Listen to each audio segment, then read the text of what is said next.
Magandang umaga sa inyo mga kababayan. Pasensya na po at medyo matagal tayo naka-upload ng vlog.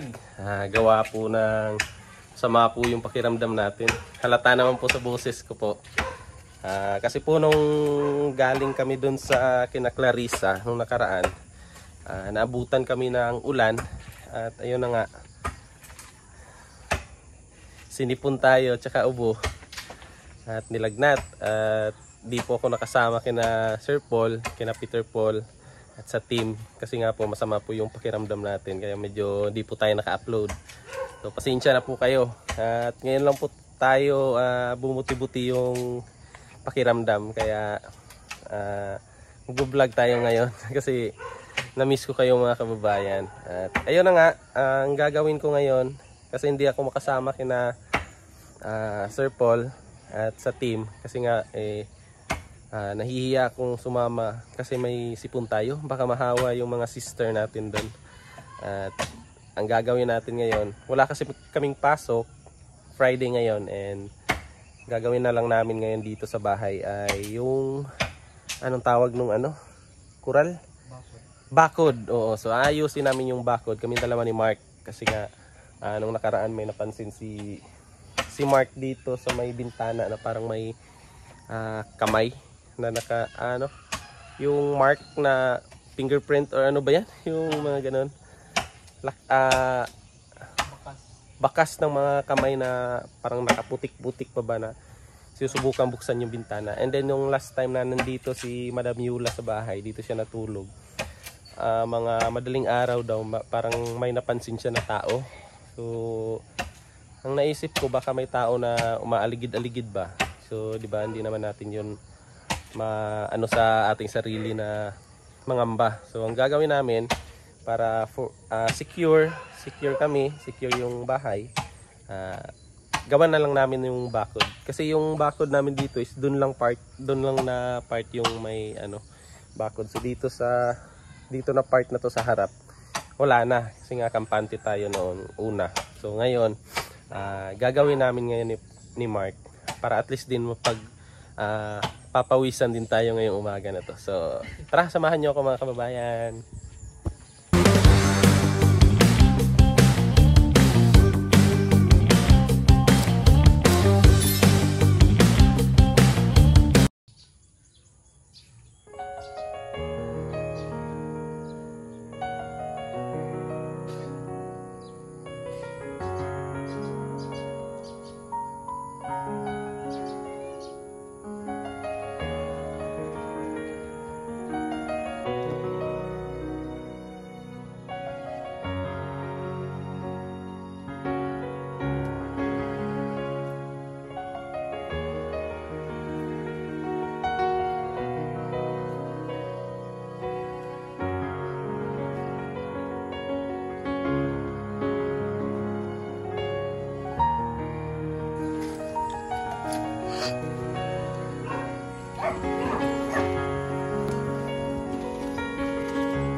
Ito lang kasi yung may bakod dito hanggang sa likod.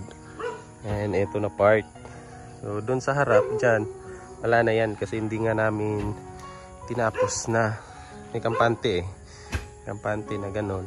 Nangyari kasi 2 beses na yun yung mga napansin namin dito. So gagawin namin, pagpapatuloy namin yung pagbabako dito sa bahay.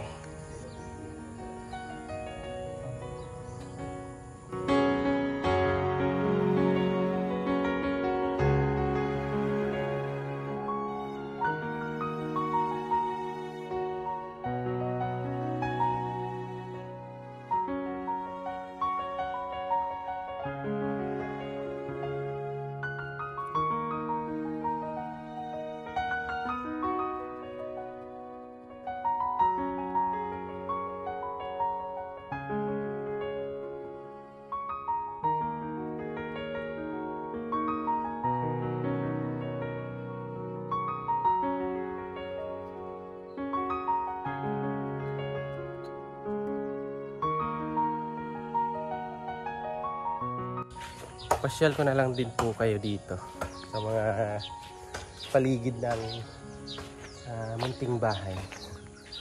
Ito po, may mga bahay-bahay na po dito. Dito kasi po ano po to dito, yung ang tawag niyan sa Bisaya, pag luti-luti, or yung binibenta nila ba na bawat 100 square meter na lupa. May bahay dito na napaka-cute oh. Sa kapitbahay namin, nakatira sila sa Dika, pero yung anak niya nakabili dito ng 100 square meter na lupa. Ang ginawa nila, pinatayuan nila ng ganyan.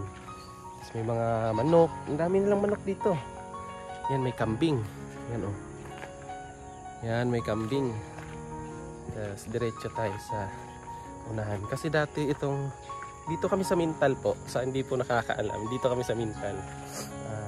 Pasensya na po yung boses ko talaga. Iba po. Kasi nga po may sipon tayo. Yan. Ang Mintal kasi kilala siya sa mga prutas na ano. Gaya nito, may mga durian. Dati yung pinapatayuan nga ng bahay dati, may buungon. Yun, may mga buungon doon. Tapos nyog, tsaka ano pang yung mga prutas na andun, pinutol namin kasi nga papatayan ng bahay. Eto po dito, ayan, papunta doon sa dulo, may mga may-ari na po yan. May mga nakabili na po dyan. Yan po, may bahay po na di pa po tapos. Dati talaga kami lang yung isang bahay lang kami dito. Ngayon dumami na. Gawa ng marami na yung nakabili, ganyan. So dumami na rin yung nakatira. Yun oh. Ito yung ginawa nilang kulungan sa kambing. Yan oh. Yan. Kambing. Oh, may anak. Oh, may mga anak. Dalawang lalaki. Cute. Masipag to sila dito eh. Sipag sila mag-alaga ng mga hayop. Kasi yung pinapakain nila na damo, kinukuha talaga nila sa ano, sa mga gilid-gilid lang ng daan. Kaya ayun. Kasi kung dito wala naman silang mapagpastulan ng mga hayop, kasi nga mga bahay na. Ang ginagawa nila, kumukuha lang sila ng mga damo sa mga gilid-gilid ng kalsada, yung mga ano ganito, kumpay. Yan, yung pinapakain nila sa kambing. Yun oh. We. Yan, at na ano ko na ni Mark, tahimik lang. Naumpisahan na ni Mark, tahimik lang. May dalawang poste na naitayo. Nalalagay yan dyan para ito na part masarado na at maging kampante na kahit walang tao. Pero alam naman natin yung tao, pag may masamang balak talaga, papasok at papasok talaga yan. Yung mga tao na may gagawing masama, yan. Kahit anong gawin mo, may plano silang masama sa nagawin, yan talaga, wala tayong magagawa. Pero at least ano sila, magdadalawang isip sila na pumasok kasi nga may bako, di ba?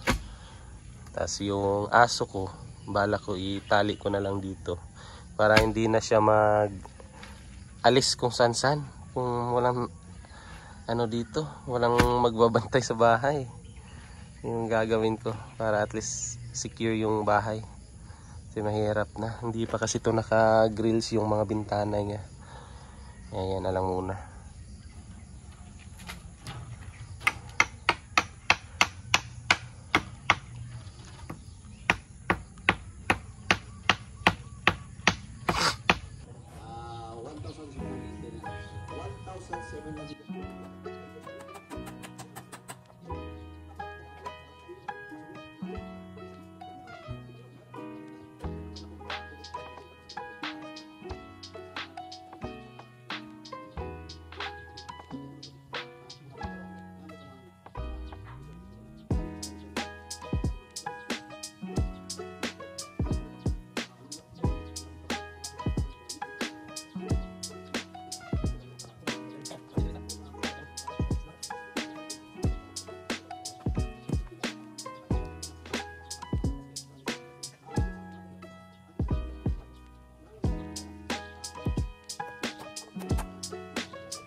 Yan at tatapos na namin ni Mark Tahimik Lang yung ating bakod. At maraming salamat sa inyong panonood mga kababayan. At hanggang sa susunod po. Maraming salamat. Bye-bye.